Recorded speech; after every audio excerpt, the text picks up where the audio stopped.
My phone lit up at 9:14 on a Tuesday night, and what I saw on that screen changed everything I thought I knew about my own family. It was a message from my cousin Priya, just a screenshot with a short line typed underneath it. She wrote that she thought I needed to see it.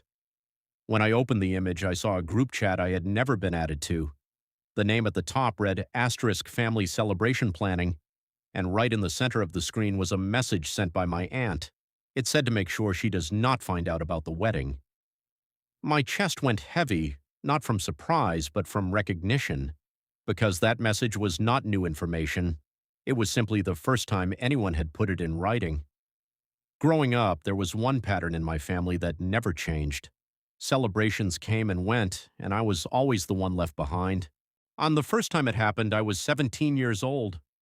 My cousin Rohan was getting married, and the whole house filled with energy for weeks. New clothes were ordered, travel was arranged, and my mother spent long evenings on the phone helping organize the decorations.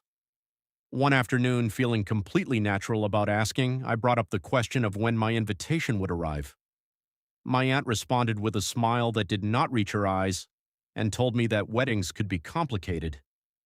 When I pressed her on what that meant, she patted my arm gently and suggested it would probably be better if I sat this one out. She said it the way someone explains a minor inconvenience, calm and certain, as if my absence were simply the most logical solution.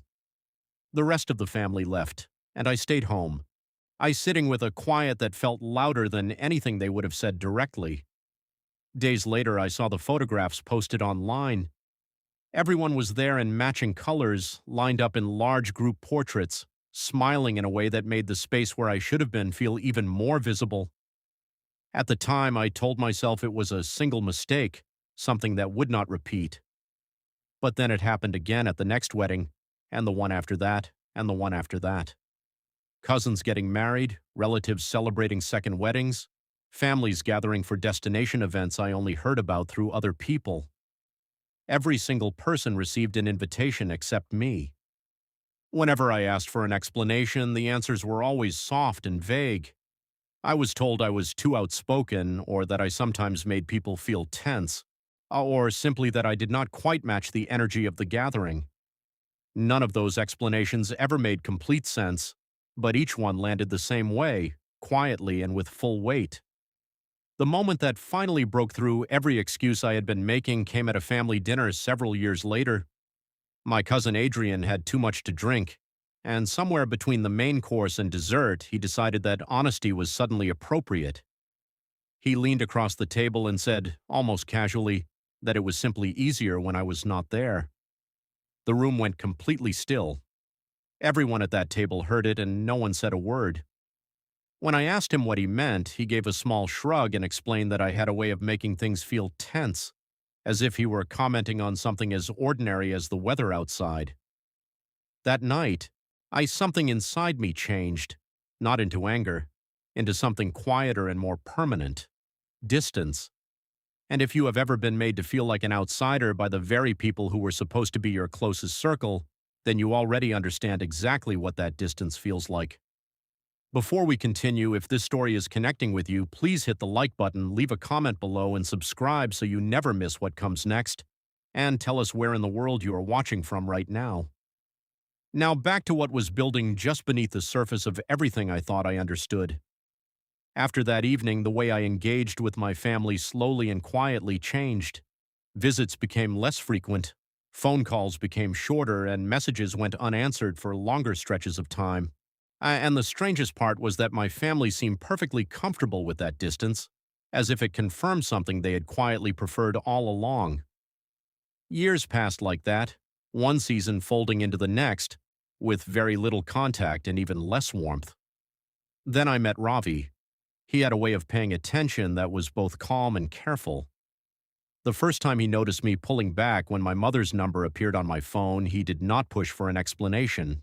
He simply observed.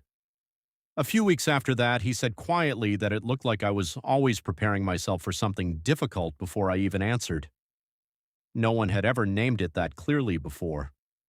Our relationship built slowly and honestly, and the contrast with my own family became clearer the more time I spent around his.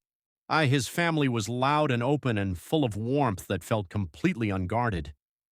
The first time I sat at his parents' table for dinner and his mother set a plate of warm rice and lentil soup in front of me without being asked, something in my chest loosened in a way I had not expected. Then one evening in February of this year, Ravi proposed. It was just the two of us sitting near a quiet overlook as the last light of the afternoon faded behind the hills, and I said yes before he had finished the sentence. A few weeks later, we sat together at the kitchen table with notebooks and fruit juice, working through the details of what we wanted our wedding to look like. The venues, the music, the food, all of it came together naturally. Then we reached the guest list. I stared at the blank section labeled family. Names began forming in my mind one by one. Aunts, uncles, cousins, people who had spent years making it quietly but consistently clear that my presence at their celebrations was not something they wanted.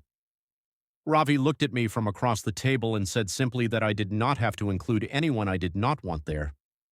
I nodded slowly, but habit is a powerful thing, and part of me still wanted to extend the invitation anyway, as if doing so would prove something or close a chapter that had been left open too long. Then a message arrived from my cousin Neha. It had clearly been meant for someone else.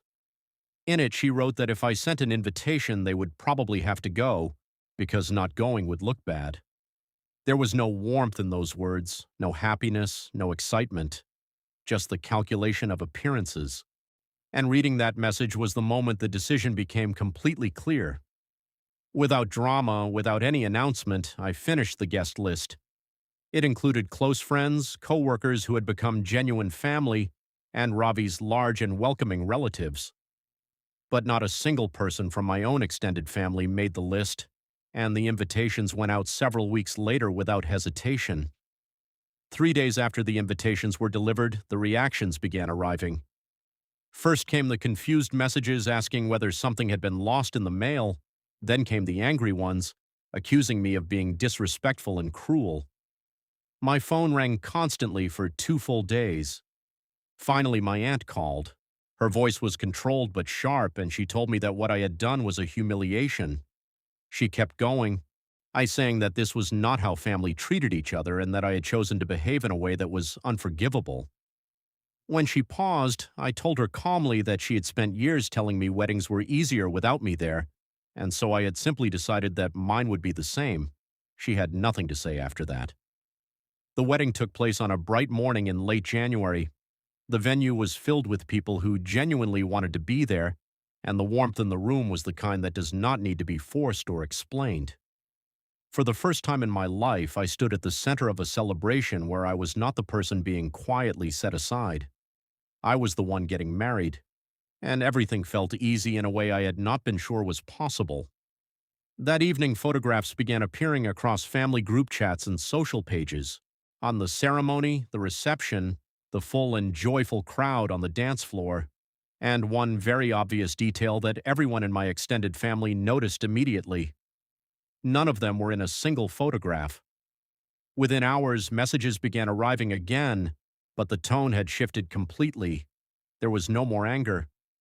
What replaced it was something closer to embarrassment, relatives asking why they had not been included, why their absence was so visible, why people outside the family were asking questions they could not answer, and this time I did not respond to any of them. Because for years I had believed that being left out of their celebrations meant I was not important enough to be there. But watching them react to being left out of mine revealed something they had never intended to show. It was never really about the weddings at all. It had always been about who held the power to decide who belonged and who did not. And on that day, for the first time, that power was entirely mine.